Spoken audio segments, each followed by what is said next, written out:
Dicté, antes de eso dicté, pues ustedes saben que antes existía Apo 1, que algunos de ustedes alcanzó a ver Apo 1. Ups, listo. Yo dictaba la sección que se llamaba Apo 1 de honores, que era como la versión, o sea, era el mismo curso de Apo 1, pero la versión para los estudiantes que eran como, tenían como más ganas de que les pusieran ejercicios más difíciles. Entonces era un curso súper fácil de dictar porque básicamente eran estudiantes que eran todos buenísimos, todos pilísimos. Yo les ponía más trabajo y ellos se ponían más felices. Era un curso buenísimo. Dicté mucho tiempo el curso de arquitectura empresarial. Dicté, hmm, dicté la primera vez, las primeras dos veces que se dictó el curso de MOS, yo dicté un pedazo de ese curso. Dicté la primera vez que se dictó MEL, también la dicté, o sea, los primeros 3 semestres se dictó MEL, lo dicté yo. Y creo que ya en pregrado creo que no he dictado nada más. O sea, pero una buena cantidad de cursos. Y en maestría también algunas cosas diferentes, pero en este momento de PO y proceso son las dos ya más que suficiente. Y ya. Listo, listo, listo. Bueno, preguntas rápidas. ¿Película, serie o telenovela favorita? Ja, Sí. Si así no, ve que que la no, fui a hacer. no. Como me habían anticipado que existía esa pregunta, me Yo tocó preguntar, pensaba, pensarlo mucho. Es un problema con la fue la televisión única. y es que me da mucho sueño. Ah, Entonces me siento a ver televisión y me quedo dormido. Entonces, en realidad, series que vea con cierta, o sea, que duerma con regularidad, son, por ejemplo, Rick and Morty, me gusta mucho, uf, pero me quedo buena. dormido, entonces me da pena. Y hay un programa que se llama Taskmaster, entonces, ¿ustedes lo han visto? En YouTube, básicamente, es buenísimo, me parece lo máximo, pero lo mismo, me quedo dormido todo el tiempo, pero es bueno, es recomendado. Ok, listo. Lenguaje de programación favorito. ¿Qué programa está tan ñoño? Yo sé, pero es la idea. Uno para toda tu historia, Nacho. Uy, ¿Cuál no, quedaría? Con el que se sienta más cómodo trabajando, más bien. no me da pena responder. Ahí, no, es que iría en contra de lo que creo profundamente responder esas preguntas. A mí me gusta mucho Java, pero reconozco que tiene un montón de problemas. No hay un lenguaje perfecto. Entonces, pues, para el lenguaje correcto, para la solución correcta, yo escribo muchísimo Python porque escribo mucho código basura. O sea, código como que voy a usar una vez, voy a procesar unos archivos y nunca más en la vida lo voy a volver a ver. Entonces ahí escribo en Python y nunca lo vuelvo a ver. Y es horrible y no se puede leer y no importa, pero si el código tiene que volverse a, si alguien más lo va a ver, si tiene que durar tiempos, pues lo prefiero escribirlo en Java. Ok. Por eso, pues si no me da pena el resultado. Libro recomendado de ingeniería de sistemas o libro no técnico que recomiende, que nos quiera hablar. Eso es no. Dur- Jaja. Menos mal, ese no quedó en el micrófono. Eh, hmm, libro, libro no técnico o libro técnico. Yo creo que, a ver qué les digo. Un libro no técnico. A mí, cuando hace muchos años me lo leí, me encantó El Señor de los Anillos, pero por supuesto, cuando ustedes nacieron ya había salido la película, entonces ya no tiene gracia el libro. Eh, Esos son muy buenos. Me gusta mucho la ciencia ficción, entonces los libros de Isaac Asimov me gustan, siempre me han gustado un montón.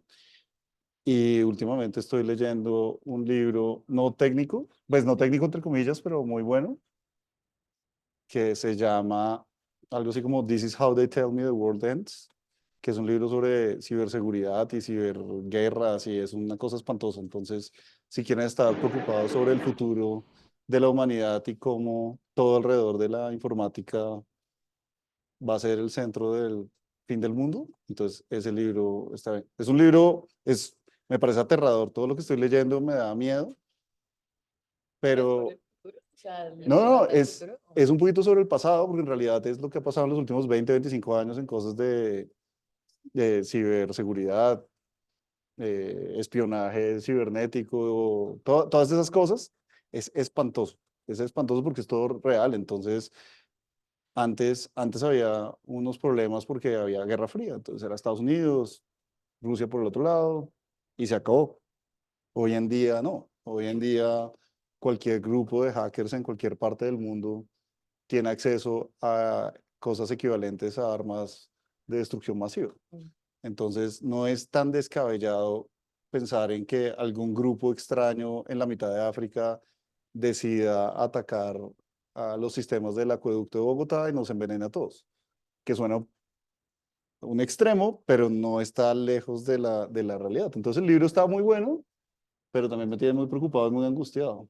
Pero pues por lo menos estamos nosotros ahí cerquita para poder atacar, pues eventualmente, algunos. Pero está bueno, está bueno. Pero bueno, iniciando con el tema de el impacto que puede tener a futuro. ¿Tú qué tecnologías emergentes sientes que podrían afectar nuestro futuro? ¿Afectar positivamente? Positiva y negativamente, cualquiera de las dos. Que Pues, pueda, o sea, que tengan un cambio drástico en el futuro de la ¿de humanidad. nosotros todos? Ujú, O de sea, toda la todos. humanidad, no solamente nosotros acá. Ujú. Creo que todo lo que tiene que ver con inteligencia artificial tiene un gran potencial, pero muy diferente al que venden los periódicos y las revistas y las cosas. Eso está muy, muy, muy, muy lejos. El futuro de cosas realmente inteligentes. O sea, por ahora siguen siendo loros y van a seguir siendo loros durante una buena cantidad de tiempo porque además hay un problema muy grave, es un problema de consumo de energía. Entonces, todos estos sistemas necesitan una cantidad de energía para hacer cosas relativamente tontas que es ridículo. Entonces, eventualmente alguien va a decir como, ¿y quién va a pagar la factura? Entonces, hoy en día ChatGPT y todos esos equivalentes funcionan porque hay alguien que está dispuesto a quemar plata literalmente pagando la factura de la luz. Eh, yo sé, hace un tiempo hablando con Rubén, lo que pasa es que no me acuerdo exactamente el, los números, pero si nosotros quisiéramos correr, no me acuerdo si era ChatGPT 2 o algo por el estilo, o GPT 2 o Llama o alguna de esas cosas, no lo podemos correr en el data center del departamento porque no cabe, punto, y el data center del departamento es un monstruo. Pero además la factura de la luz que le llega cada semana a OpenAI es una cosa ridícula. No me acuerdo el número, entonces me voy a inventar un número, digamos que sean $2 millones a la semana, pero es un número así de tonto. De pronto es $2 millones al mes. Pero si fuera $2 millones de dólares al mes, imagínense pagar todo eso por la luz. Entonces, si uno va a pagar toda esa plata, pues es que tiene que sacar algo muy valioso del otro lado. Uno no puede pagar toda esa plata para que la gente escriba ensayos y copies para hacer cosas de publicidad. Entonces, eso no va a ser así tan avanzado como nos lo pintan, pero yo creo que sí tiene un impacto grandísimo, sobre todo bien focalizado. Entonces, estos intentos de hacer inteligencia artificial como general, yo creo que esos no funcionan, o bueno, podrían funcionar, pero se van a demorar. Yo creo que van a ser más útiles esfuerzos en dominios específicos, como la gente que está intentando aplicar esas técnicas a solucionar problemas específicos, como necesitamos una medicina para tal enfermedad, pero que no tenga este efecto secundario particular, o que funcione para gente que tiene un gen con ciertas características y entonces es sensible a tal cosa. Yo creo que para esas cosas súper puntuales, yo creo que la cosa va a funcionar. Entonces yo soy pues sí, soy optimista ahí. Todas estas cosas nos asustan un montón, además porque hay una cantidad de, digamos, ingenieros de sistemas construyendo una cantidad de sistemas que parece que nos van a reemplazar a nosotros, y yo no creo eso. Yo creo que lo que pasa es que van a reemplazar a desarrolladores, digamos, rasos, no a ingenieros.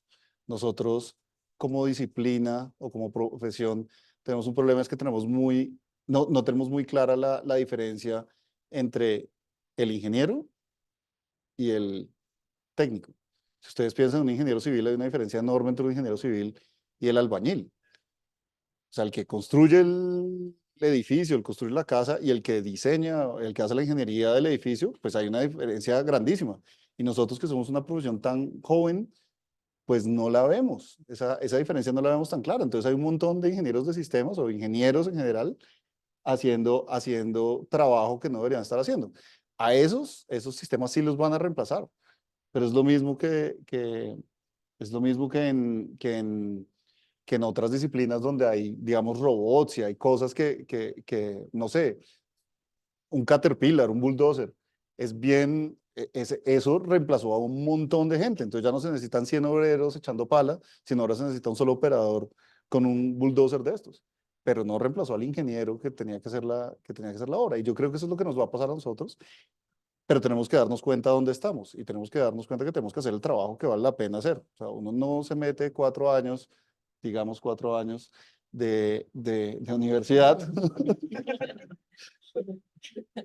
para después salir a hacer el trabajo que podrían haber salido a hacer con 1 año y medio de estudios. No vale la pena, no es una inversión, no es una inversión que valga la pena. Entonces, ahí yo creo que todas estas cosas de inteligencia artificial pueden funcionar. Entonces yo creo que ahí, y alrededor de eso, pues va a haber un montón de cosas en el futuro interesantes. No sé cuáles, pero ya veremos. Ya veremos. Ya veremos qué hacen ustedes, nosotros. ¿Y crees que en qué parte relacionado con ingeniería de sistemas podría afectar la inteligencia artificial? O sea, directamente. Directamente afectar tal vez, pero como les digo, es en las cosas que no deberíamos estar haciendo nosotros. Es que cuando a ver, todos ustedes se han sentado a programar y han escrito una cantidad de código, digamos, código tonto. O sea, código que uno dice, algo debería haber sido capaz de generarlo sin ningún problema. Ese código, ese código, pues no deberíamos haberlo tenido que hacer nosotros. Entonces, lo que nos va a hacer es facilitarnos la vida. Lo que pasa es que el problema también es que nosotros tenemos que entender lo que está por detrás de eso. Entonces, todos nosotros hemos usado calculadoras sin ningún problema. Y yo estoy seguro que usar calculadoras no ha afectado nuestra capacidad para entender lo que significa la aritmética. Pero es que nosotros teníamos, no sé, 7 años y nos enseñaron a sumar y probablemente practicamos un montón de sumas, multiplicaciones, restas, un montón de cosas de estas antes de que dijéramos, "Oye, listo, esto ya lo tengo dominado, entonces ahora sí puedo usar la calculadora". Cosas de programación, pues con seguridad hay una cantidad de herramientas que nos ayudan, pero es que no podemos brincarnos los pasos porque eventualmente eso va a ser un problema. Es como cuando le dicen a uno que no, que para poder correr hay que caminar. Sí, porque es que en algún momento, así está intentando correr, pues le va a tocar caminar en algún punto y si resulta que se voló un paso, pues no va a funcionar. Entonces lo mismo pasa acá. Entonces, ahí hay una frontera y hay unas cosas muy difíciles que estamos aprendiendo y las estamos aprendiendo al mismo tiempo ustedes y nosotros. Ustedes porque entonces están usando estas herramientas, nosotros porque no logramos entender cómo hacer para que utilicen esas herramientas, sino que sean una zancadilla para ustedes mismos. Porque cuando nosotros le ponemos una tarea y ustedes no hacen la tarea, sino que utilizan una herramienta de esas, pues primero, entonces le toca a uno. El otro día hablaba con un amigo que trabaja en otra universidad y decía, yo paso cualquier cantidad de horas calificando exámenes no, ensayos que escribió ChatGPT. O sea, ¿a qué estoy jugando? Entonces, en la universidad donde trabaja él, en Europa, llegaron a la conclusión de, ok, de ahora en adelante los ensayos se hacen en el salón de clase a mano 8 horas seguidas. ¿No? Abrimos la puerta, ustedes entran y a las 8 horas me entrega el ensayo, porque es la única forma de lograr que no hagan, entre comillas, trampa. Obviamente eso es como tonto, también creo que es irse al otro extremo, pero yo creo que es simplemente la manifestación de que nadie sabe qué hacer. O sea, los estudiantes ven la posibilidad de hacer las cosas fáciles y los profesores que queremos evaluar ciertas cosas y no encontramos la forma de evaluarlas bien. Y eso de pronto a ustedes no les parece tan grave, pues están de ese lado, pero es que ChatGPT y Copilot, todas estas cosas escriben una cantidad de código que es basura. También escriben código útil, pero escriben un montón de código basura. Y si el compañero de trabajo de ustedes escribe basura, adivinen quién les va a tocar, a ustedes es a los que les va a tocar hacer debug de esas cosas. Entonces ahí van a decir como, ah, ya sé cómo se sentía mi profesor cuando le tocaba revisar el código que había escrito, calificar el código. Porque tenemos que aprender a utilizar esas cosas para lo que son. Y para poder aprender eso, pues en realidad tenemos que tener nosotros el criterio para discernir si lo que se produjo eso funciona bien o no. Entonces yo he visto, pues, programadores muy buenos que utilizan esas herramientas y son unos cracks. Entonces eran buenísimos, eran de esos programadores que uno los ve y uno dice como, pucha, este tipo cómo programa de bien, pero usan esas herramientas y ahora son 10 veces. Y uno intenta usar esas cosas sin saber lo que está haciendo y pues al revés, es como si le estuvieran haciendo zancadilla todo el tiempo. Entonces, ahí hay un reto complicado. O sea, las herramientas están ahí, pero toca usarlas bien, aprenderlas a usar bien, porque si no, la cosa no va a funcionar. Y en ese caso, como la evolución de la ingeniería de sistemas, como excluyendo la inteligencia artificial, ¿cómo la ves? Yo creo que no tenemos ni idea todavía para dónde vamos, que es una cosa positiva. Si ya supiéramos, qué aburrido. Pero yo creo que, otra vez, somos una disciplina joven, porque es que ingeniería de sistemas y cosas por el estilo existen desde hace 60 años, o sea, somos muy jóvenes. Cuando uno mira, no sé, los ingenieros civiles, o sea, ingenieros civiles llevan 2000 años construyendo cosas en el mundo occidental y en realidad egipcios y esos son 3000 o 4000 años de ventaja que nos llevan. En cambio, nosotros somos muy jóvenes y nosotros seguimos, nuestro campo de acción se sigue ampliando y se sigue ampliando, y se sigue ampliando, y se sigue ampliando y yo creo que va a llegar a cualquier lado. Y yo creo que algo muy chévere de nuestro programa y del programa en el que están ustedes es que es muy amplio. Nosotros hace muchos años podríamos habernos quedado con una línea y ya. Y el problema es que eso les habría cortado las posibilidades a ustedes. Egresados de nosotros ahí haciendo cualquier tipo de trabajo. Y ustedes van, o sea, yo no tengo ni idea en qué van a trabajar ustedes. Y eso es positivo. Eso significa que si quieren trabajar en cosas que tienen que ver con bioinformática, lo van a poder hacer. Si es cosas de inteligencia artificial aplicada a cosas de construcciones civiles, lo van a poder hacer. Y así, o sea, es un campo súper amplio.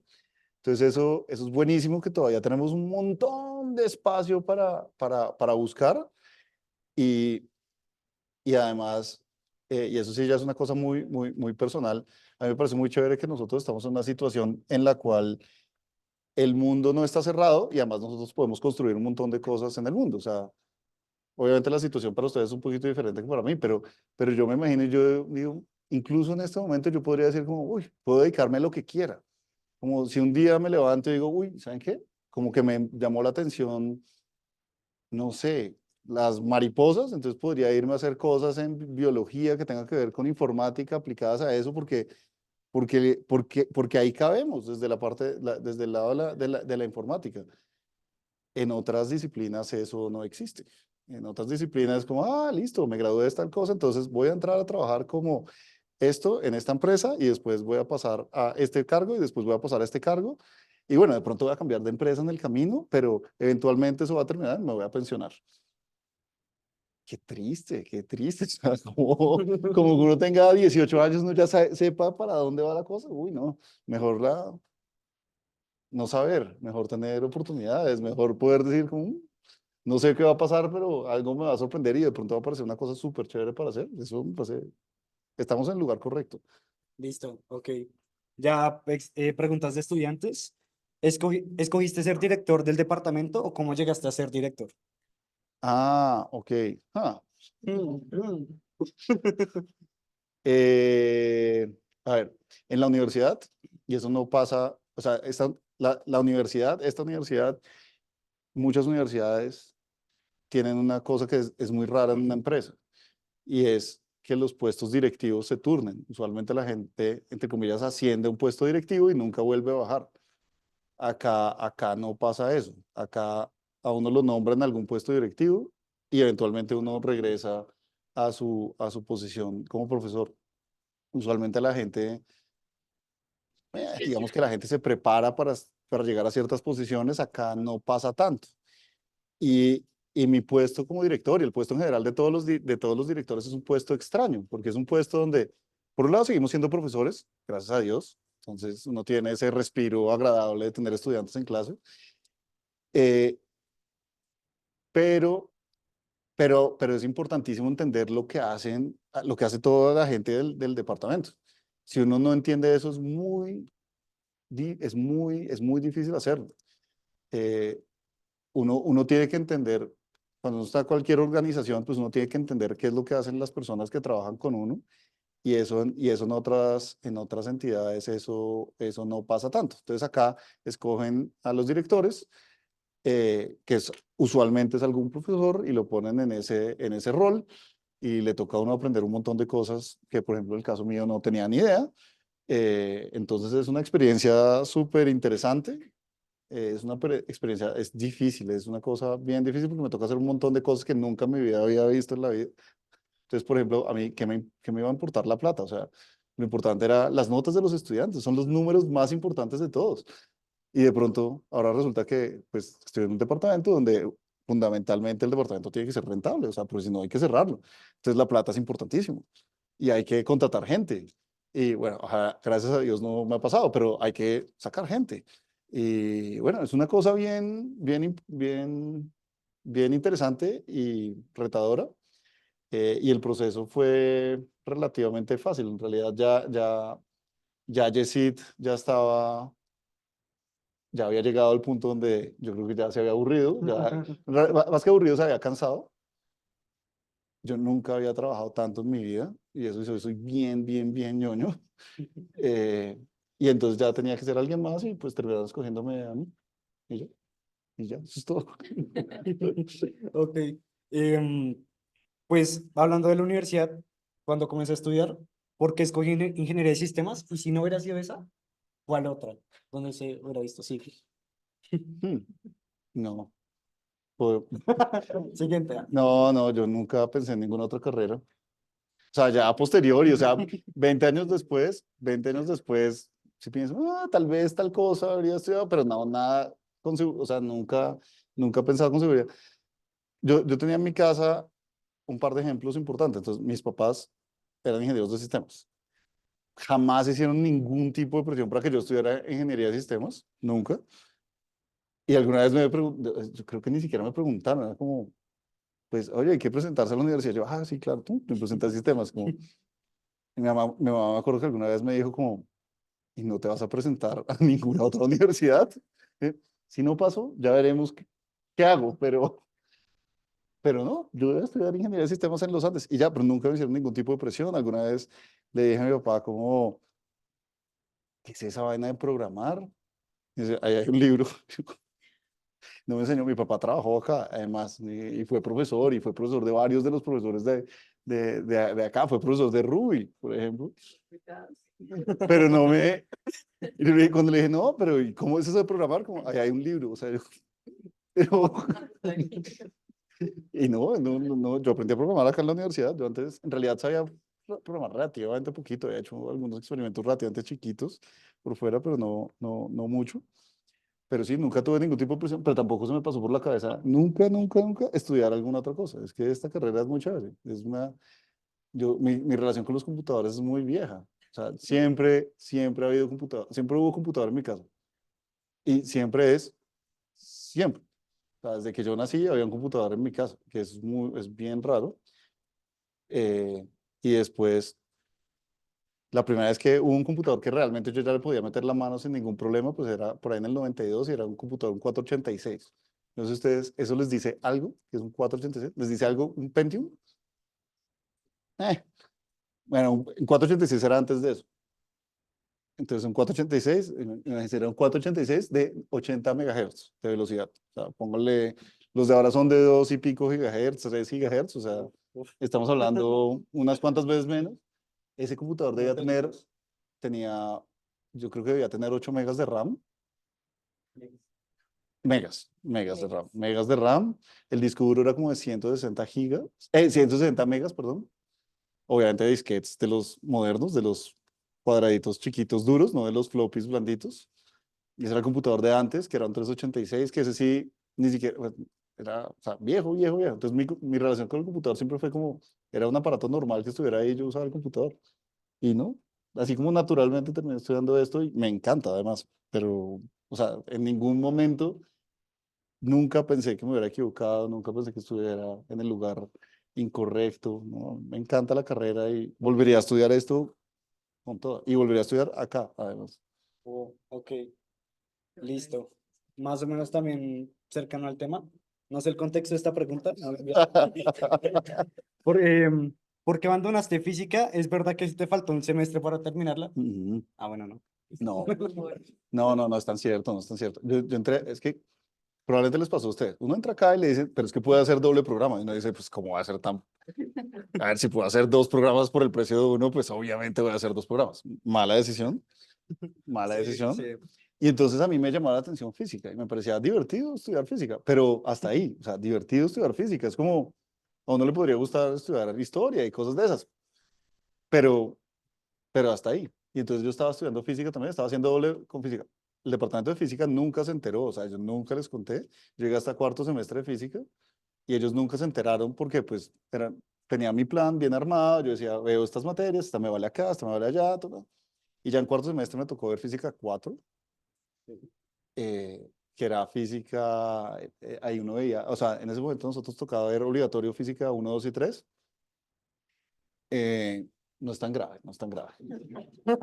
Física 3 además era la más chévere de todas, pero era solo electromagnetismo. Entonces era la más interesante de todas, las más divertidas, ¿no? Los laboratorios eran divertidos.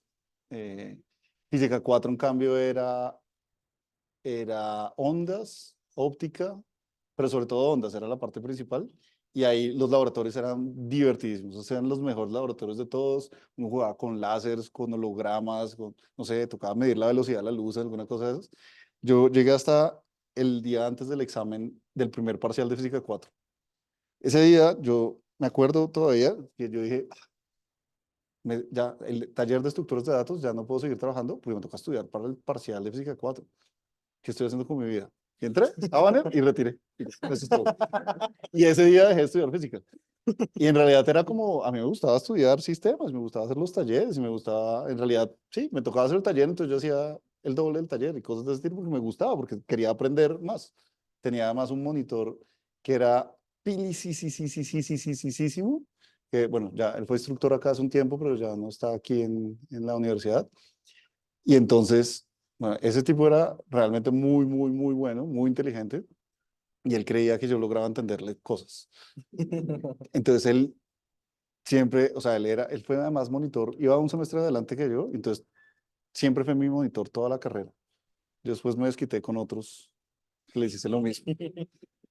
Entonces, este pelado, él siempre, o sea, las calificaciones de él, las evaluaciones de él eran una cosa increíble, porque era como, por ejemplo, en el curso, digamos, en el antepasado de Mel, ¡tan! Esta es la tarea, pum, corregida la tarea. Entonces, ¿cuántos saqué? 5, perfecto. Como, pero yo le entregué una tarea que tenía 5 páginas porque ahora tiene 15. Y entonces era como, mire, usted podría haber hecho la demostración mejor por este lado, pero claro, usted se vino por acá, pero entonces las alternativas eran hacer esto. Pero no puede ser. Después en los cursos de programación era lo mismo, era como, pero usted habría podido hacer esto. Entonces era muy chévere, de todas maneras era como, ok, si hago un poquito más en el taller, alguien lo va a apreciar. No es como que alguien va a decir como, bueno, bravo, muy bien. No, era como, Alejandro va a revisar esto y entonces se va a dar cuenta y algo me va a decir. Entonces era positivo. Listo. Y ahí fue cuando dije, más divertido estructuras de datos, más divertido, ¿cómo se llama? No sé qué estaba viendo en ese momento. No sé, Infratec o algo por el estilo, que estaba estudiando física. Y además me tocó ver ecuaciones diferenciales.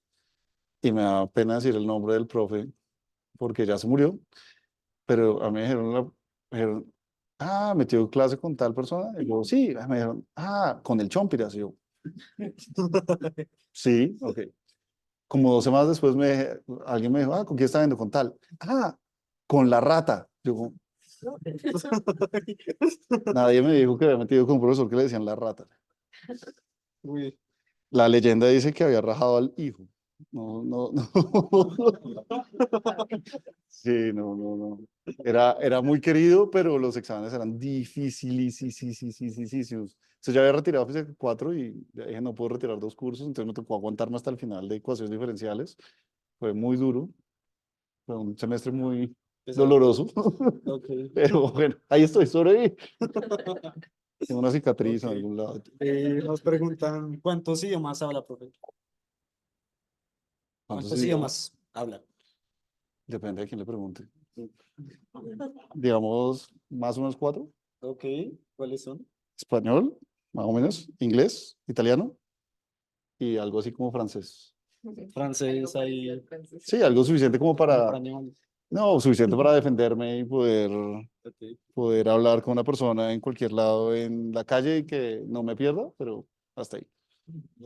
Y entonces regresando al tema de que te quería ser profesor en Ah, algún momento o simplemente llegó así. La idea de, voy a ah, ser profesor. ¿ser profesor? Sí, No, eso fue un accidente. No, en realidad nunca fue parte del plan. pero fue un buen Simplemente, accidente. sí, No va a andar claro. sufriendo. No, porque mira que yo intento, pero ¿a cuántos de ustedes les ha dado clase? Bueno, No, lastimosamente. espero que estén de acuerdo y si no, Pero yo intento, o sea, yo lo disfruto mucho, intento disfrutarlo, intento hacerlo bien, pero es algo que siempre me ha gustado, es dar la clase. Entonces, por eso, cuando estaba en el pregrado, intentaba ser monitor todo el tiempo, porque por un lado era por ese intento de compartir y ayudar, y por otro lado, porque me parece la mejor estrategia para que uno realmente logre afianzar sus conocimientos. Entonces, sí, uno estudia, hace sus talleres, uno hace el examen, de pronto le va bien el examen, pero todavía no está seguro. Después uno es monitor y después le toca explicarle a alguien y ahí se da cuenta como, ah, miércoles, tal vez esto no lo había entendido tan bien, pero ahí es donde lo aprende uno bien. Y eso puede pasar 5 años después. O sea, no me acuerdo exactamente el caso, pero alguna vez sí estaba explicando alguna cosa en clase y de pronto dije, ah, acabo de entender algo. Esa cosa, pero algo de hace 10 años, una cosa por el estilo. O sea, como que en ese momento lo entendí. Entonces, a mí siempre me ha gustado la docencia, siempre la he disfrutado mucho y, y simplemente fueron pasando cosas y entonces aquí me quedé porque aparecieron oportunidades buenas y pues estaba haciendo algo que me divertía mucho y pues nada, aquí estoy. Y además yo sí creo o sea, yo creo que nosotros todos tenemos una responsabilidad grande de hacer algo positivo por el mundo y además nosotros somos particularmente eh, afortunados, todos los que estamos acá, somos muy afortunados dentro del gran esquema del mundo y pues nosotros podemos hacer un montón de trabajos que tengan un impacto positivo en el mundo y yo creo que el mío tiene mucho impacto positivo, pero porque se multiplica. Entonces, a alguno de los que le dicté clase alguna vez va a terminar haciendo, o sea, todos, pero digo, alguno va a terminar haciendo algo donde lo que yo le enseñé algún impacto positivo tuvo y eso es un multiplicador. Pues cuando yo he hecho cuentas de a cuántos estudiantes le habré dado clase, pues digo, uy, bueno, listo. Alguna marquita quedó en el mundo por haber hecho eso. Si hubiera trabajado en una empresa X, de pronto no sería tan divertido y no tendría ese impacto. Entonces, acá es chévere, es positivo. Y en ese caso, ¿qué habilidades claves tú sientes que desarrollas en tus estudiantes? Ja, Sí, intentas. no, pregúntenle a ellos.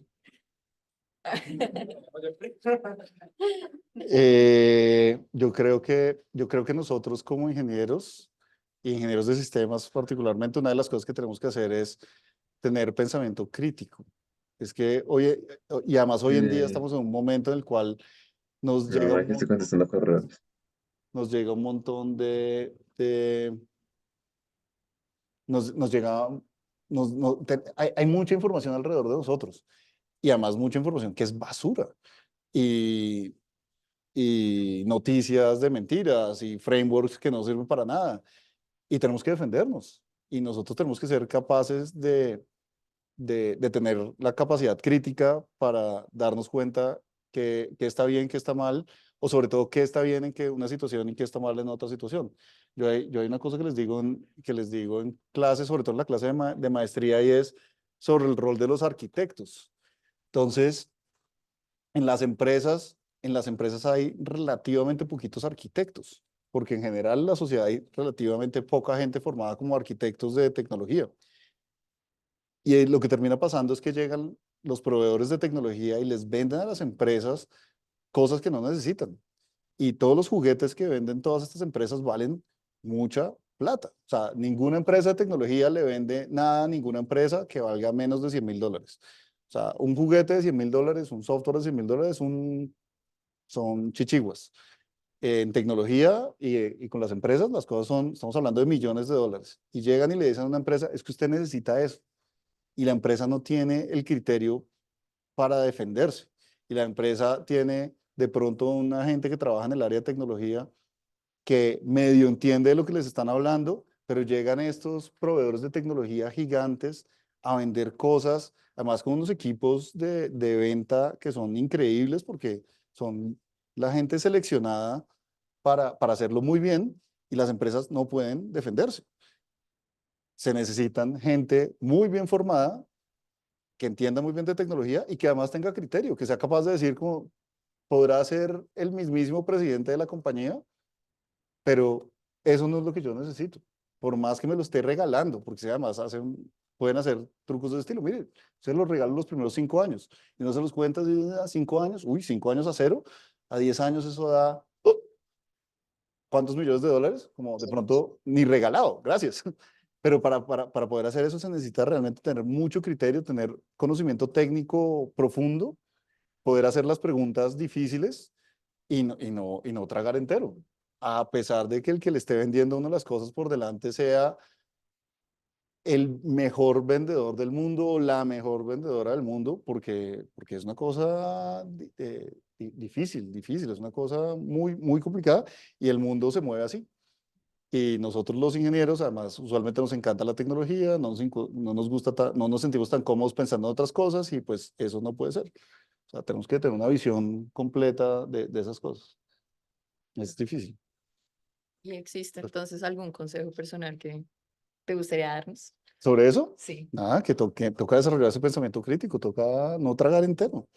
No tragar entero. Y ese es el mensaje más importante del curso de diseño y programación orientada a objetos. No es la programación orientada a objetos, no es nada de eso. Es simplemente darse cuenta que hay trade-offs, que hay decisiones que uno tiene que tomar y que uno siempre va a ganar y que siempre que tiene que, algo que perder, seguro. Pero uno, eventualmente uno puede equivocarse en la decisión porque esas cosas van a pasar, pero uno no puede ser ingenuo y no darse cuenta que hay lados malos. Entonces, solamente me están contando el lado bueno, pues, ¿dónde está el lado malo? ¿Qué es lo que me está ocultando? Y eso aplica para nosotros, y aplica en realidad para cualquier otra disciplina, pero eso es importantísimo. Y ese curso está en ese lugar en el pensum, donde ya saben un poquitico programar, pero no saben demasiado, precisamente para que sea algo que los acompañe y se siga repitiendo el resto de la carrera. Y ustedes todo el tiempo se den cuenta como, no sé, llegan al siguiente curso y les dicen, uy, lo máximo que pueden hacer es hacer cosas con bases de datos. Como, sí, es chévere, pero ¿qué estoy perdiendo si uso la base de datos? ¿Qué gano, pero qué pierdo? ¿Están haciendo cosas de redes? Sí, chévere esto, pero ¿qué gano y qué pierdo? Wi-Fi, ¿qué nota el Wi-Fi? ¿O qué nota el IoT? Pero ¿qué gano y qué pierdo? Eso es lo más importante, yo creo. Entonces, ¿qué se gana y qué se pierde estando en ingeniería de sistemas? No voy a opinar sobre eso porque todos Sin perdemos, comentarios. no, porque todos perdemos algo, todos ganamos algo, pero para todos es diferente, ¿no? Todos. Pero yo creo que es una buena, yo, como les decía ahorita, yo creo que es una decisión en la cual yo no me arrepiento y si yo fuera ustedes probablemente no me arrepentiría, pero es porque las puertas están abiertas. Yo creo que hay unas carreras donde la gente entra y enseguida se cerraron las puertas y es difícil que se salgan de ahí. Pero ustedes van a ver qué hacen los ingenieros de sistemas, además los ingenieros de sistemas nuestros, y hacen de todo. Y cuando digo de todo es de todo. O sea, yo tengo conocidos cercanos que se dedicaron a las finanzas. Nada que ver con ingeniería de sistemas, pero uno va y mira y como, ¿y qué hacen? Y yo los miro y intento entender las habilidades personales que utilizan y son las mismas de un ingeniero de sistemas. Lo que pasa es que de pronto no escriben código, pero en últimas es la misma cosa. Entonces, en realidad, pues no se les achicaron las puertas, que eso, o no tanto, que eso pues está muy bien para mí. Y entonces, ¿existe algún proyecto de investigación en el que estés trabajando o que te gustaría No comentarnos? tanto, A ver si entramos. pero no tantos. Como desde la dirección de departamento, es difícil, no queda tanto tiempo. Tiempo. Sí, entonces en este momento las cosas de investigación que hago son poquitas y usualmente tienen que ver con un poco hacer investigación alrededor de, de la enseñanza a la programación, porque IP es un laboratorio muy interesante. O sea, no se sientan como ratas de laboratorio ni nada por el estilo, pero básicamente son 1.000 estudiantes por semestre que, con una cantidad de características muy diferentes, a los cuales a uno les va bien, a otros les va mal. Y hay una cantidad de preguntas que uno dice, pero ¿por qué? Y el curso está pensado, obviamente muy optimistamente, pensando en le debería ir bien a todos. Y tenemos un montón de herramientas y un montón de cosas que decimos, ya, con esto ya les va a ir bien a todos. Y no. Y la pregunta es, ¿y por qué no? Entonces con otros profesores, hemos intentado hacer estudios alrededor de eso, intentando entender por qué no. Porque además es una cosa muy importante, pues, no solo acá, sino en general hacia afuera. O sea, por todos lados dicen, no, es que todo el mundo debería aprender a programar. O sea, entran 1.000 estudiantes más o menos por semestre a esta universidad a ver un curso de programación. Son estudiantes buenos, y a un porcentaje importante le va mal. ¿En serio a todo el mundo en la vida le debería aprender a programar? Pues con seguridad va a haber un montón a los cuales va a ir mal. ¿Cómo hacemos para que no les vaya mal? O sea, de pronto puede ser que no todo el mundo tenga que programar, eso es una posibilidad. Otra posibilidad es que no todo el mundo pueda aprender a programar de la misma forma. Otra posibilidad es que tengan problemas de otro tipo que hay que resolver de otra forma. Mi hipótesis es los que no programan bien, no leen bien. Esa es una hipótesis que tengo yo. Otra profesora tiene la hipótesis de los que les va mal en matemáticas, no les va bien programando. Yo no comparto esa hipótesis. Yo he tenido estudiantes que yo sé que eran pésimos en precálculo y eran buenísimos en programando, pero es que leían bien. Entonces, uno les hace una pregunta y ellos saben lo que les está preguntando uno. Pero por eso son hipótesis y por eso es investigación, porque hay que estudiar a ver eso. Estamos intentando mirar cosas como, por ejemplo, el puntaje de matemáticas en el ICFES.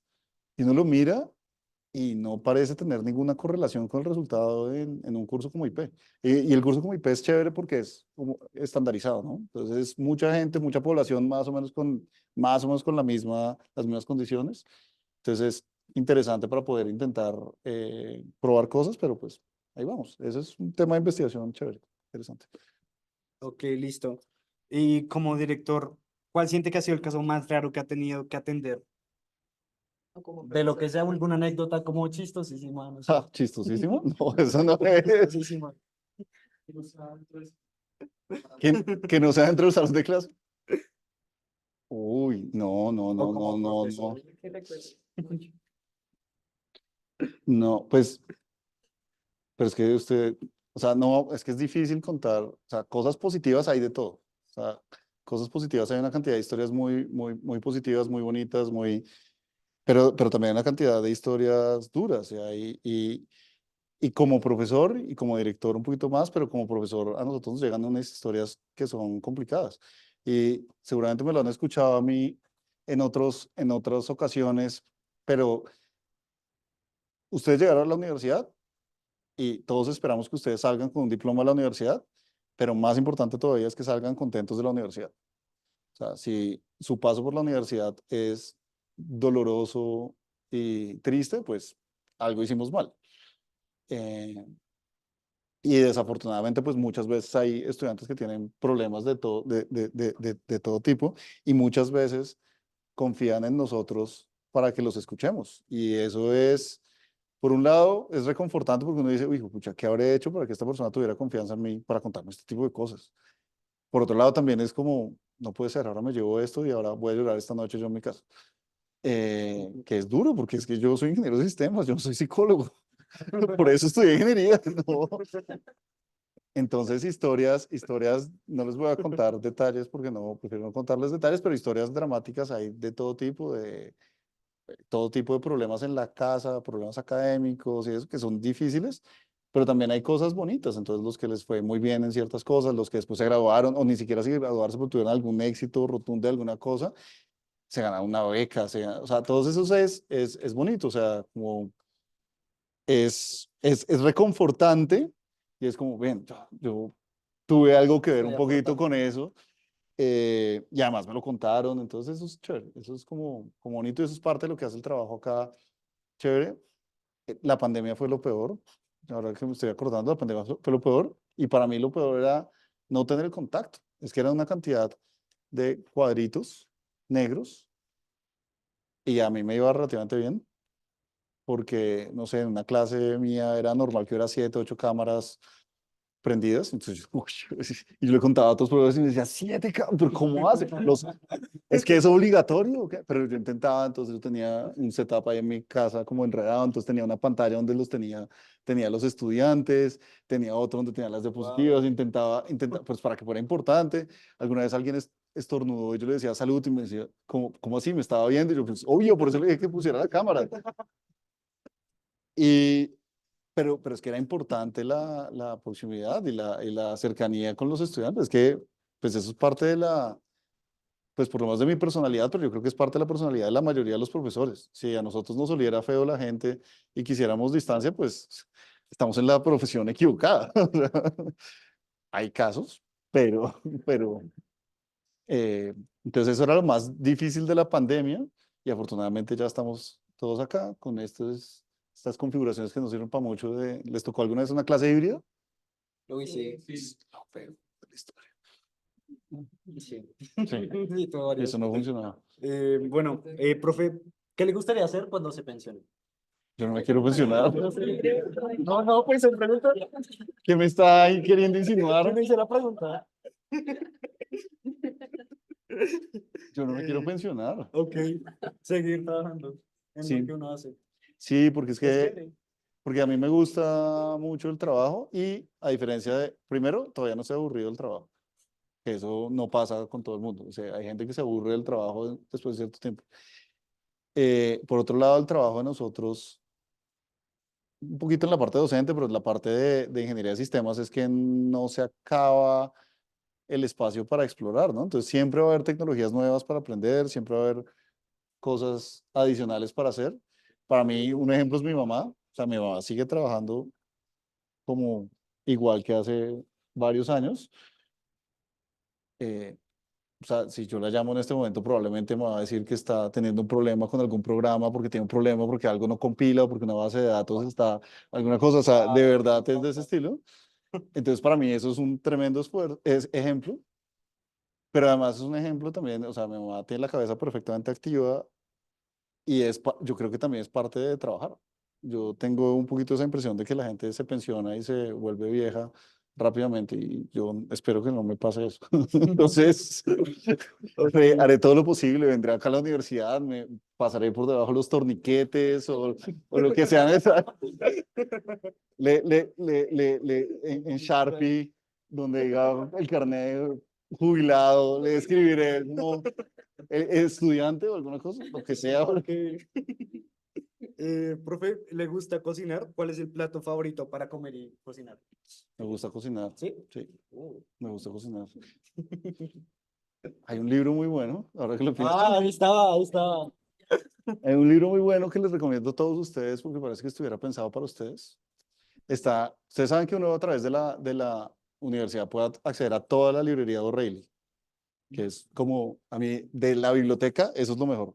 Hay un libro que se llama Cooking for Geeks, de O'Reilly. Es bueno.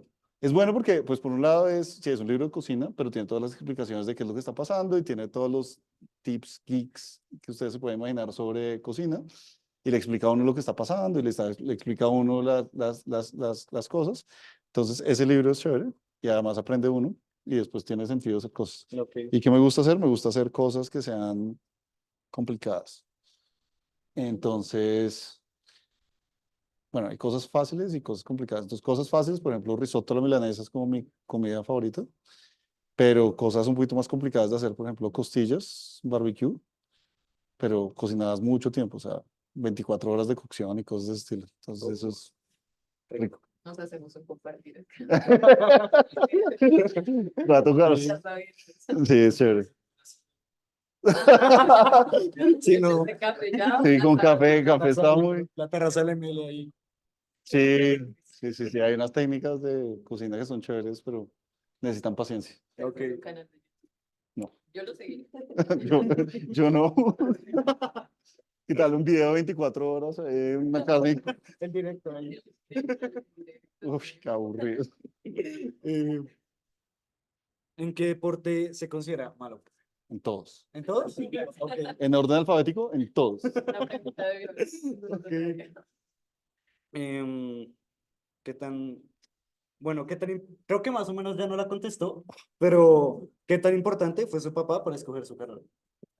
con tus padres en general. Muy, o sea, sí, bastante, bastante, pero, o sea, muy importantes, pero sin que me hubieran presionado. O sea, los dos fueron unos grandes ejemplos. Mi papá, pues, ya falleció desafortunadamente, pero pues nada, fueron un ejemplo toda la vida de ingenieros de sistemas que además hacían cosas interesantes. Entonces fueron un gran ejemplo. Mi mamá pues también.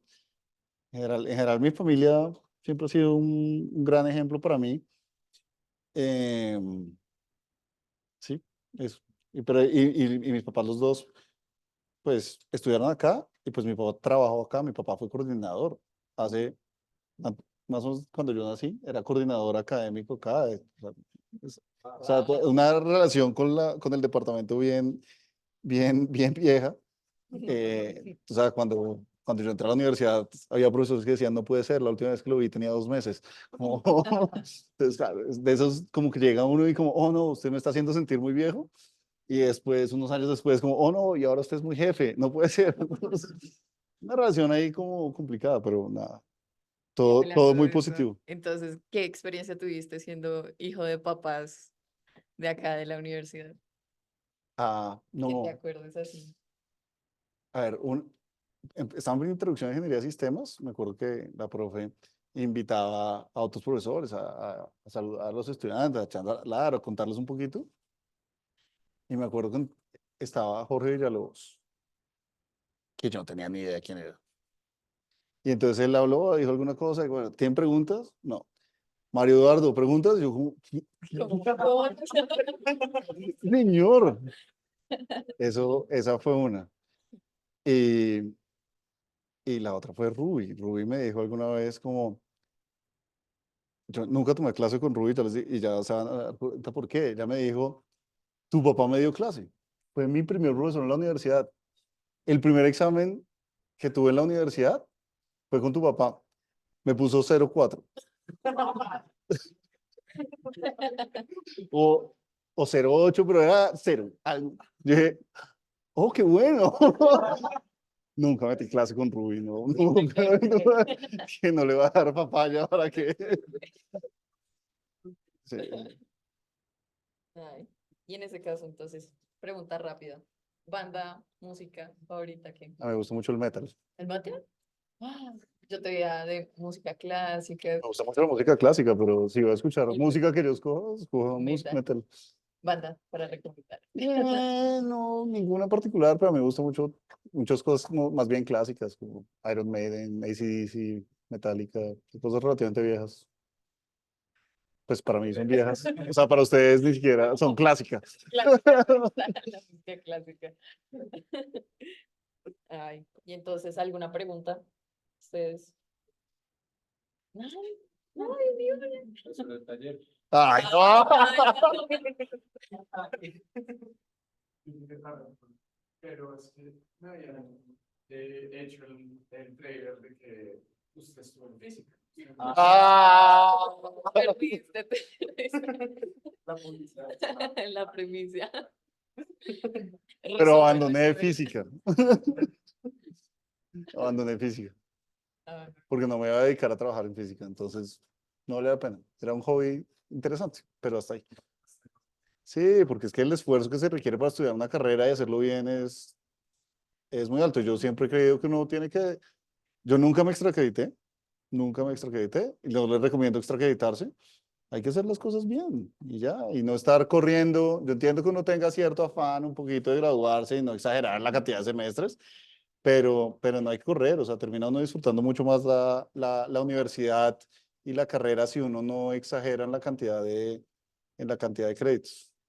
Entonces, física me iba a obligar a extracreditarme en algún momento y entonces, antes de llegar a ese punto, decidí que no iba a hacer el esfuerzo adicional. Entonces aproveché la carrera, hice intercambio, bueno, me sobraron créditos hasta para echar, como me sobraron como semestre y medio de créditos, así no me extracreditara, pero era porque, pues, curso interesante, ¡pop! Me inscribí al curso. ¿existe alguna experiencia que tú sientas que los estudiantes no se deben perder? Yo creo que De estar en- si pueden hacer, a ver, hay varias cosas. Uno es, si pueden hacer intercambio, vale la pena hacer intercambio. Yo creo que es una experiencia muy enriquecedora. También les puedo decir, por haber hecho el intercambio, yo hice el intercambio del Politécnico de Milán. Y el Politécnico de Milán, si ustedes van y miran, es una universidad que en cosas de informática está muy bien rankeada. Yo llegué allá y yo decía, ¿y dónde se metieron los buenos? O sea, como estos paquetes, yo les doy clases si quieren. O sea, como mis compañeros no eran así como que yo dijera, como, oh, llegué al primer mundo y acá son unos cracks. No. Esta universidad, insisto, esta universidad es muy buena y nuestro departamento es muy bueno. Ahorita tuvimos una estudiante que estuvo en el Politécnico de Milán el semestre pasado Me la encontré hace 2 días y le pregunté cómo le había ido, le pregunté por las materias y exactamente la misma impresión que tuve yo. Esta universidad, insisto, esta universidad es muy buena y nuestro departamento es muy bueno y nuestro pensum, a pesar de lo que ustedes puedan creer por los nombres de los cursos, como nosotros le hacemos cambios todo el tiempo por dentro de los cursos, está bastante actualizado y es razonable, está muy bien pensado para que sea, para dejarlos a ustedes en un muy buen punto. Entonces, un intercambio es una cosa interesante, digamos, en este pedazo de vivir en otro país. Problemas técnicos. Los técnicos. ¿Listo? Usted tiene el pedazo de vivir en otro país, que es una cosa súper positiva, súper enriquecedora. Para muchos es la oportunidad de vivir solos por primera vez y eso aprende uno también cosas ahí. Entonces es una gran experiencia, pero también entiendo que no todo el mundo puede hacer intercambio, o sea, es complicado los semestres. Para mí era más fácil porque la carrera de 10 semestres, en 8 semestres la cosa se empieza a complicar un poquitico más. La otra cosa que yo creo que vale la pena que hagan si pueden es práctica, pero yo les cuento, yo tuve una experiencia de una micropráctica, yo trabajé, en unas vacaciones trabajé en una empresa, en siguientes vacaciones trabajé en otra empresa, y yo aprendí un montón de cosas en esas dos experiencias, pero las cosas, o sea, yo veía las cosas que estaban mal. Entonces era buenísimo porque yo veía cosas que estaban haciendo mal y yo decía, pero no puede ser, pero a mí en la universidad me dijeron tal otra cosa, ¿y por qué estaba haciendo esto? ¿Qué cosa tan? Esto como que está mal. Bueno, la primera, digamos que era una empresa muy chiquita, digamos que eso no fue tan grave. En la otra, un año después se quebró. Y el día que yo me enteré que se quebró, yo dije, pues obvio que se iba a quebrar si hacían esto, todo mal. Y yo un pobre pollo como de quinto semestre y yo veía, pero ¿cómo así? O sea, iban y negociaban con el cliente y regresaban y no, es que tal cosa, sí, es que no alcanzamos a terminar esto, pero entonces no hay ningún problema con la entrega, nos dieron más plazo, pero ahora tenemos que hacer más. Ah, ah, grave. Esa empresa aprendí un montón, pero y además aprendí cosas de relaciones personales. Entonces, por ejemplo, a mí me tocaba hacer una tarea, yo hacía unas cosas, tenía que armar unos reportes y, y en realidad también me contrataron y dijeron, mire, es que decidimos que vamos a usar esta herramienta que nadie sabe usar en la empresa, entonces necesitamos que aprenda a usar esa herramienta y haga los reportes y después nos enseñe. Yo, bueno, y entonces yo aprendí a usar la herramienta, no sé qué, todo. Esta gente creyó que yo no sabía muy bien lo que estaba haciendo, entonces después yo les dije, mire, un reporte de estos se demoran 2 días haciéndolo, ellos me dijeron, listo, perfecto, buenísimo, pero necesitamos que entrenen a los que lo van a reemplazar a usted, o sea, yo me volví a la universidad, pues se habían acabado las vacaciones, y había un equipo como de 5 personas que iba a empezar a hacer los reportes esos. Uno de esos trabaja en ese departamento, lo que pasa es que yo creo que él no se acuerda, entonces no voy a mencionar el nombre, pero a ellos, yo supe que a ellos les dijeron, se van a demorar o sea, o medio día o un día por reporte. Pero es que les pagaban por reporte.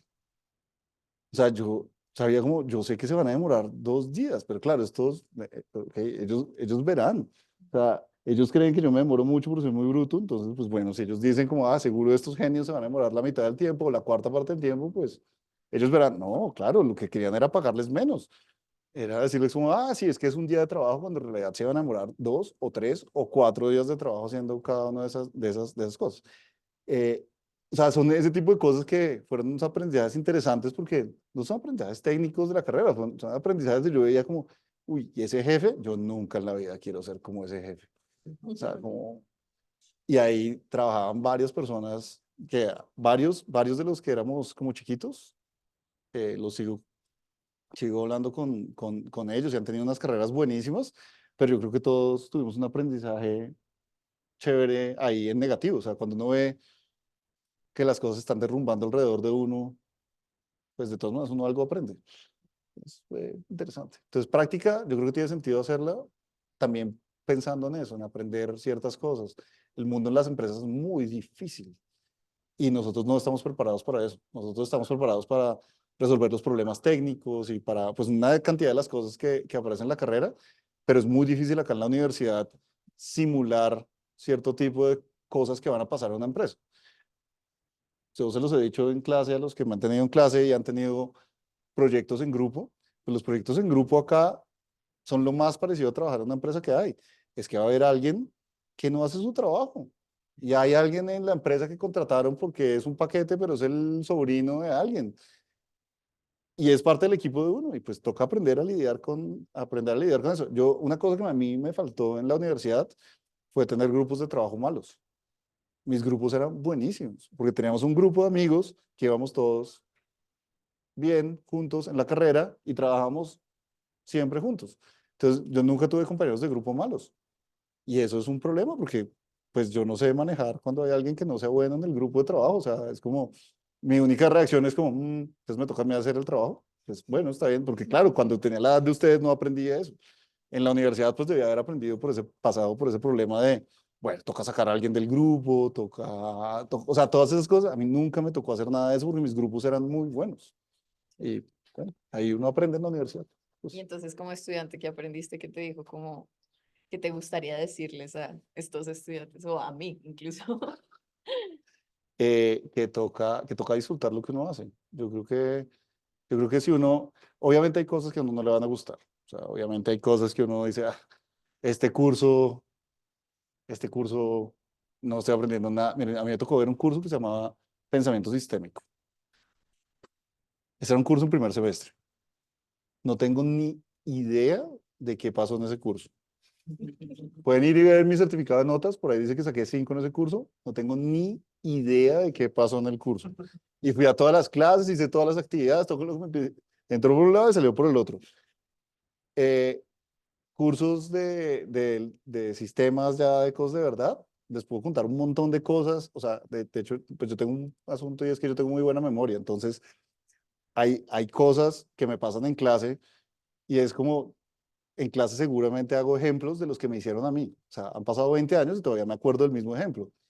Pero pensamiento sistémico, no tengo ni idea de qué pudo haber pasado. Eso pasa, pero de todas maneras hay que hacer las cosas bien y disfrutarse lo que uno está haciendo. Y hay cursos donde uno descubre como, esto me gusta un montón y hay que aprenderlo. Y ya, la otra cosa es que hay que concentrarse. O sea, hacer muchas cosas a la vez es problemático. Hay que aprovechar el tiempo en las clases, porque yo siento que una cosa que pasa es que para mí era más fácil, ¿no? Mientras que ustedes tienen unos celulares que son hiperpoderosos en clase, yo tenía un 5120. Sí. O sea, lo más divertido que podía pasar ahí era culebrita. Entonces, como gran distracción era culebrita, o que llegara un SMS y ya, era la más divertida que le podía pasar. Pero las SMS costaban, entonces nadie mandaba SMS. Pero entonces aprovechaba mucho el tiempo en clase y yo creo que en general mis compañeros también, a ustedes no les pasa lo mismo, porque es que al pobre profesor le toca competir con un aparato que es divertidísimo y está diseñado para ser divertido. Y entonces el tiempo que podrían haber aprovechado en clase, después les toca invertirlo en su casa solos. Y eso no es tan buena inversión. Y además ustedes vienen acá y pagan un montón de plata para estar sentados en la silla y después les toca repetir ese mismo tiempo en la casa. Por ejemplo, en pandemia que grabábamos las clases, entonces la gente no ponía atención en clase porque después iba a ver el video. Carreta, o sea, o sea, es como, ustedes le toman fotos al tablero y después revisan las fotos del tablero. O sea, Sí, a veces. sí, obvio, ¿cómo no? Eso no es tan, es la minoría. Sí, antes del parcial se revisa. Un día antes del parcial, uno tenía que haber estudiado antes, le rendía más. También en el colegio, yo tuve unos muy buenos profesores en el colegio. Y yo me acuerdo, el profesor de matemáticas particularmente, que era muy bueno, muy pilo, decía, pero es que el día antes uno tiene que relajarse, tiene que irse a cine, etcétera, pero llegar a las 3 de la mañana a estudiar, la gente que se acuesta a medianoche el día antes del parcial y se levanta a las 2:30 de la mañana a seguir estudiando. Uno llega al parcial acabado, pues ¿cuál va a ser el resultado? Va a ser malo, tiene uno que llegar descansado, habiendo estudiado, uno estudió durante 2 semanas, con calma, sin afán, sin angustia, y no 7 horas seguidas. Una cosa que pasa en Europa particularmente, los cursos, ya ha cambiado un poquito la cosa, pero tenían un examen. Y de hecho, eso fue muy raro cuando yo me fui al Politécnico, uno no se inscribía a los cursos. Entonces, yo llegué allá y como, ¿cómo me inscribo al curso? Ah, sí, en mayo, como, ¿Qué? ¿cómo así? O sea, es febrero, necesito inscribirme al curso. Sí, sí, sí, no se preocupe, en mayo. ¿Y yo qué voy a hacer? ¿Qué estoy haciendo acá? Me vine 2 meses antes de la... No, no, es que el curso ya arrancó, de hecho, arrancó hace 2 días. Llegué tarde. Sí. La gente se inscribe al examen. Entonces se inscribe y dice, yo voy a presentar el examen del curso tal. Yo eso no lo entendía muy bien. Una prima italiana me decía, no, es que yo voy las 2 primeras semanas de clase, voy a todas las clases y en ese momento evalúo en cuáles vale la pena ir a la clase y en cuáles vengo 3 meses después o 4 meses después a presentar el examen. Ella era bien juiciosa y además estudiaba derecho, alguna cosa de esas. Entonces, en realidad la gente se inscribe al examen y mira a ver cómo hace para prepararse el examen. Hay un señor que va y dicta unas clases y si uno quiere ir, uno va y si no quiere, pues no va. Pero lo que lo evalúan a uno es en el examen. ¿Qué hace la gente? Mucha gente empieza a estudiar 3 días antes. Empieza a estudiar 3 días antes del examen y pues adivinen qué pasa.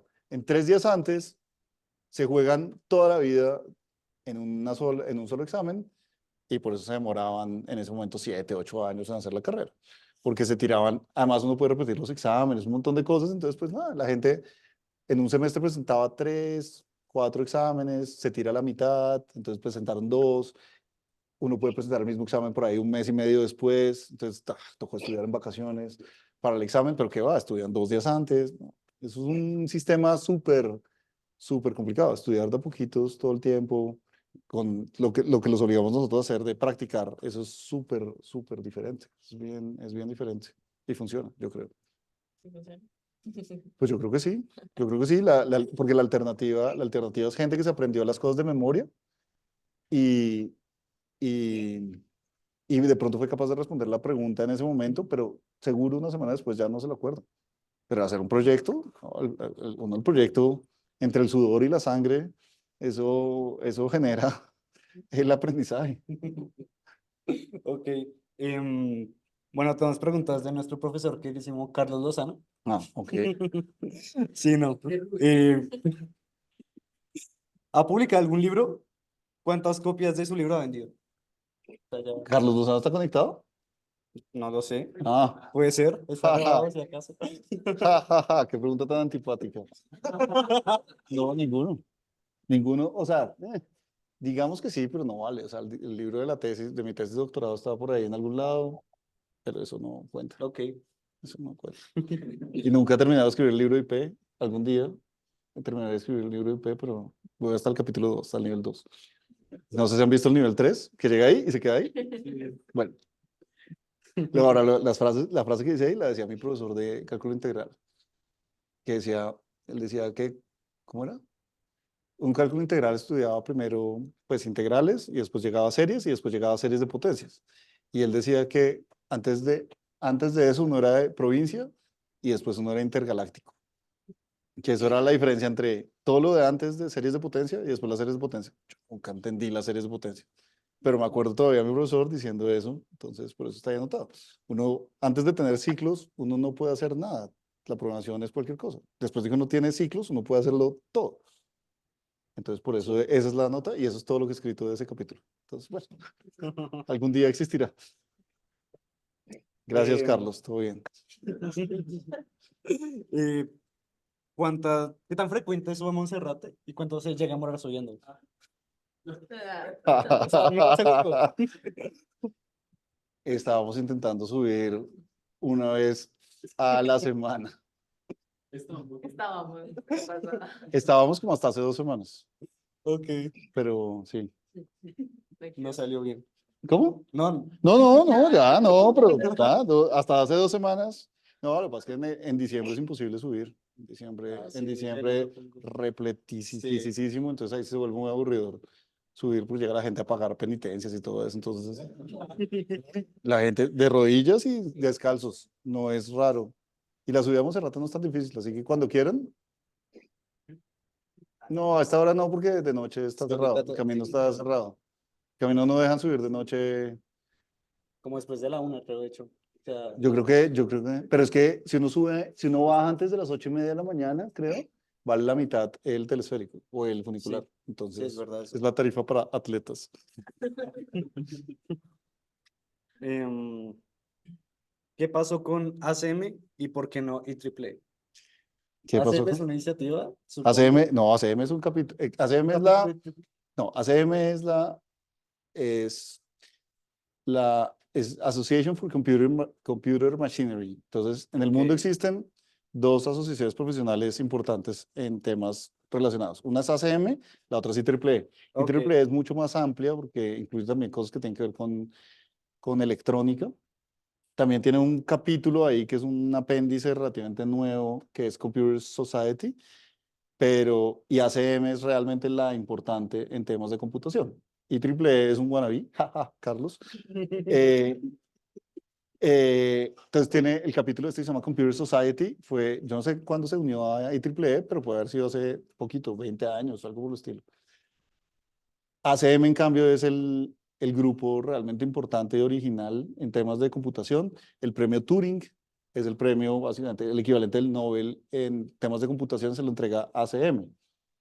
Y, y el capítulo de ACM, pues ha tenido momentos que aparecen y desaparecen. Eh, Eso en cualquier momento resucita y vuelve a hacer cosas. Es equivalente al capítulo de IEEE, digamos. Entonces, hace unos cuantos años, digamos 2012, ellos hicieron los del capítulo de ACM hicieron un software súper chévere. No me acuerdo cómo se llamaba. Se llamaba Horario Lab en ese momento. Y Horario Lab era un sitio web para que los estudiantes de la universidad dijeran qué materias querían ver. Y Horario Lab les armaba diferentes combinaciones de horarios. Y después, en el momento de hacer la inscripción de materias, entonces les decía cuáles de los horarios todavía tenían cupo y entonces podían armar el horario bien. Ellos después armaron una empresa que se llamaba Académica. Bueno, entonces la historia fue bonita. Ellos montaron la herramienta, entonces necesitaban ellos realmente unos permisos. Yo era el champion que los defendía con la universidad, entonces necesitaban unos permisos para poder actualizar los datos. Y la universidad se demoró un montón de tiempo en darles los permisos y no se los daba, etcétera. Y estos creativos ya era el periodo de inscripción y pusieron un mensaje en Facebook. Como, ay, tenemos esta herramienta ¡pah!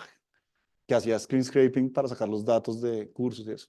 Este semestre, como 4.000 estudiantes usando la herramienta, que solo pusieron un post en Facebook, uno, y como 4.000 estudiantes se enteraron y usaron la herramienta.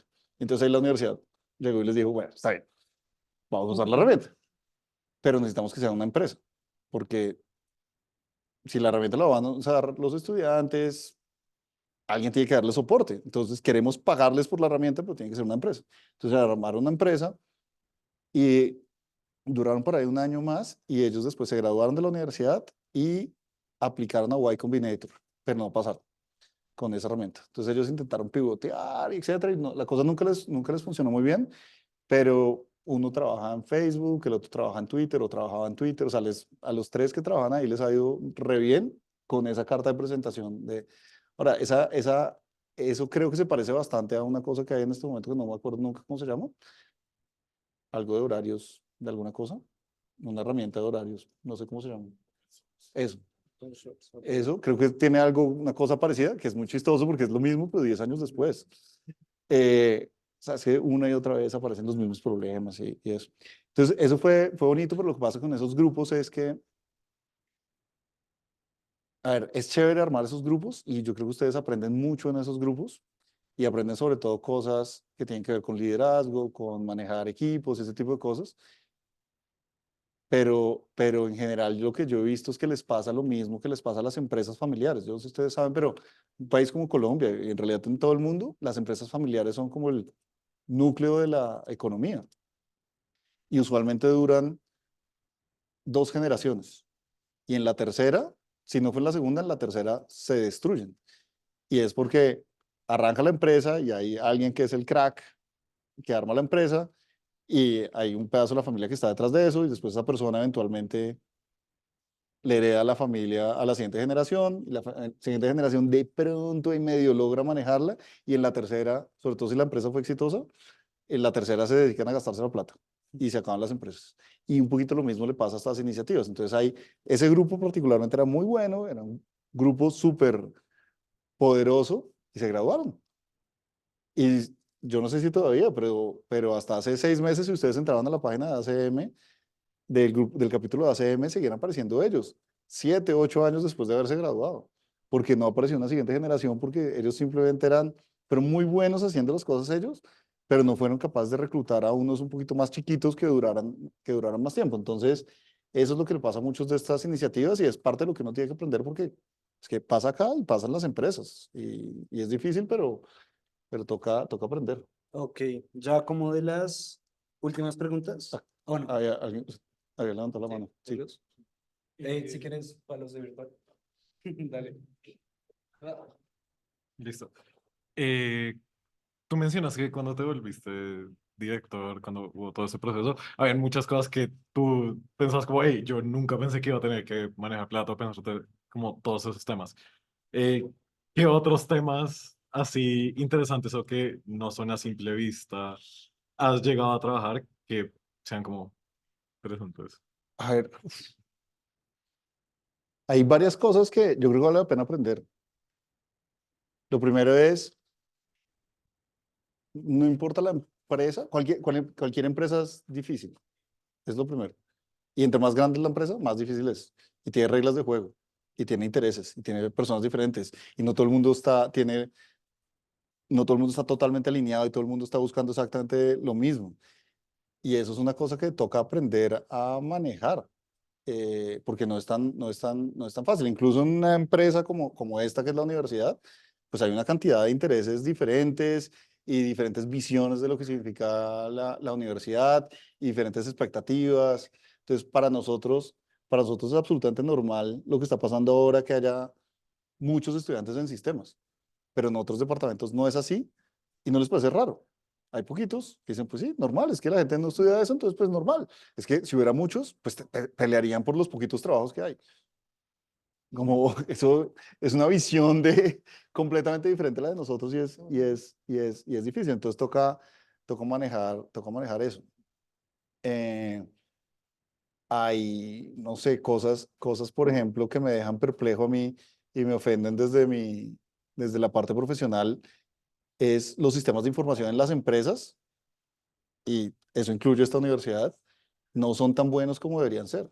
O sea, nosotros estamos acostumbrados a imaginarnos en cosas, acostumbrados a imaginarnos cosas sofisticadas y ver la tecnología de punta y estudiar una cantidad de cosas, y en la realidad las empresas tienen unos sistemas que no son tan buenos como deberían ser.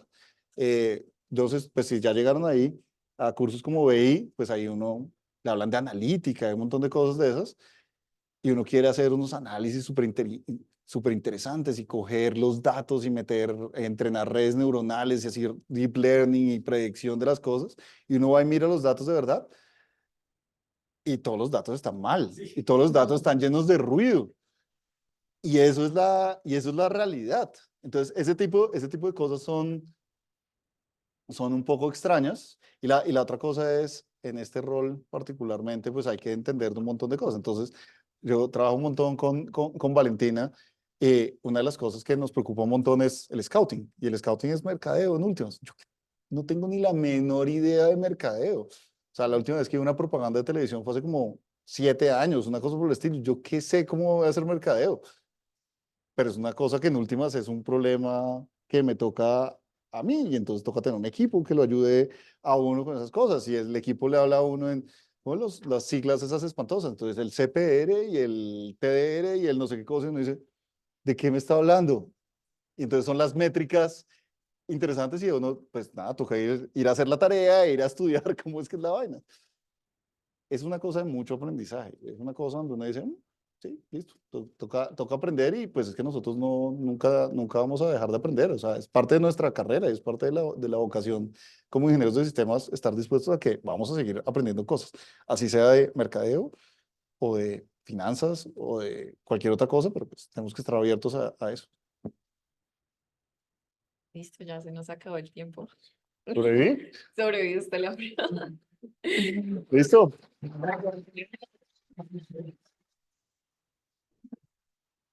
Bien.